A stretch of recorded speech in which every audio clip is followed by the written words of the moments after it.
পূব যোৰহাট শিক্ষাখণ্ডৰ গাখীৰখোৱা খ মণ্ডল সমল কেন্দ্ৰৰ অন্তৰ্গত 348 নং মৰাণগাঁও প্ৰাথমিক বিদ্যালয়, লাহিং এৰাগাঁও প্ৰাথমিক বিদ্যালয়, 607 নং বালিজনীয়া প্ৰাথমিক বিদ্যালয়, নন্দীনাথ দত্ত প্ৰাথমিক বিদ্যালয়, 676 নং লক্ষীবাৰী প্ৰাথমিক বিদ্যালয়, হাজী চাহাৰন নিচা প্ৰাথমিক বিদ্যালয়, জালুকনী মজদুৰ প্ৰাথমিক বিদ্যালয়, মইনাপুৰ প্ৰাথমিক বিদ্যালয়ৰ উদ্যোগত 2024 বৰ্ষৰ সামাজিক উৎসৱটি 9 ডিচেম্বৰ দিনা দিনজোৰা কাৰ্যসূচীৰে 348 নং মৰাণগাঁও প্ৰাথমিক বিদ্যালয়ৰ সন্মুখত লাহদৈগড় মৰাণগাঁও ক্লাব লাইব্ৰেৰী ৰংগমঞ্চ প্ৰাংগণত উদযাপন কৰা হয়।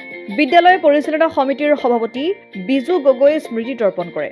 খণ্ড প্ৰাথমিক শিক্ষাৰ সন্মিলনীৰ সভাপতি ললিত গগৈয়ে উদ্বোধন কৰা বাৰেৰহণীয়া সাংস্কৃতিক শোভাযাত্ৰাত প্ৰত্যেকখন বিদ্যালয়ৰ ছাত্ৰ-ছাত্ৰীয়ে মুখা শিল্প, দিহানাম, বিহু আদি প্ৰদৰ্শন কৰে।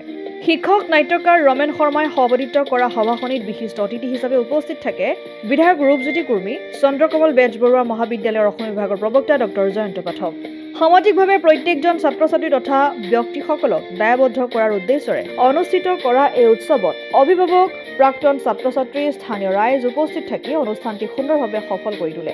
অসম চৰকাৰৰ শিক্ষা বিভাগৰ নিৰ্দেশ অনুসৰি 348 নং মৰাণগাঁও প্ৰাথমিক বিদ্যালয়ত গাখীৰখোৱা বি মণ্ডলৰ সমুখ বিদ্যালয় কমিউনিটি ফেষ্টিভেল উৎসৱটি ইয়াত আজি সুন্দৰভাৱে অনুষ্ঠিত কৰা হৈছে। সকলো বিদ্যালয়ে ইয়াত অংশগ্ৰহণ কৰিছে।